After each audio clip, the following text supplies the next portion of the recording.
అవినీతిపై పోరాటం చేసేందుకు నల్లధనాన్ని వెలికి తీసేందుకు గాను ప్రధానమంత్రి నరేంద్ర మోడీ 7 ఏళ్ల క్రితం అనగా 2016 నవంబర్ 8 అర్ధరాత్రి నుంచి పెద్ద నోట్ల రద్దును ప్రకటించారు. 1500 రూపాయల నోట్లు చెల్లవని తెలిపారు. వీటిని మార్చుకోవడానికి నెల రోజుల సమయం ఇచ్చారు. మోడీ నిర్ణయం వల్ల నల్లధనం వెలుగులోకి రావడం సంగతి అలా ఉంచితే సామాన్యులు, చిరు వ్యాపారులు, మధ్యతరగతి జనాలు తీవ్ర ఇబ్బందులు ఎదుర్కొన్నారు.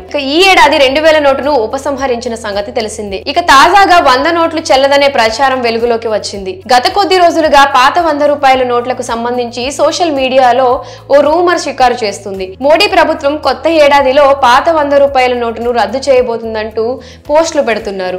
అంతేకాకుండా ఈ పాత 100 రూపాయల నోట్లు మార్చుకునేందుకు ఆర్బీఐ గడువు కూడా విధించినట్లు అందులో పేర్కొన్నారు. అలానే మరికొన్ని ప్రాంతాల్లో పాత 100 నోట్లను ఇస్తే తీసుకోవడం లేదంటూ సోషల్ మీడియాలో ప్రచారం చేస్తున్నారు. 2024 మార్చి 31 వరకు మాత్రమే పాత 100 రూపాయల నోట్లు చలామణి అవుతుందని, ఆ తర్వాత నిషేధం విధిస్తున్నట్లు రాసుకొచ్చారు. ఈ క్రమంలో చాలా మంది దుకాణదారులు పాత 100 రూపాయల నోట్లను తీసుకునేందుకు ముందుకు రావడం లేదు. దీంతో హైదరాబాద్ కు చెందిన ఓ యూజర్ ఈ 100 రూపాయల నోటు చెల్లదు అనే విషయం మీద ట్వీట్ చేశాడు. నగరంలో కొందరు వ్యాపారస్తులు పాత 100 నోట్లు రద్దు కాబోతున్నాయని చెప్పి వాటిని తీసుకోవడం లేదని, దీనికి సంబంధించి ఆర్బీఐ ఏమైనా ఆదేశాలు జారీ చేసిందా అంటూ రిజర్వ్ బ్యాంక్ ను ట్యాగ్ చేసి ట్వీట్ చేశాడు. దీనిపై స్పందిస్తూ ఆర్బీఐ కీలక ప్రకటన చేసింది. పాత 100 రూపాయల నోటు రద్దు గురించి తాము ఎలాంటి ప్రకటన జారీ చేయలేదని బదులిచ్చింది. ఇవన్నీ సోషల్ మీడియాలో వస్తున్న ఫేక్ న్యూస్ అని స్పష్టం చేసింది.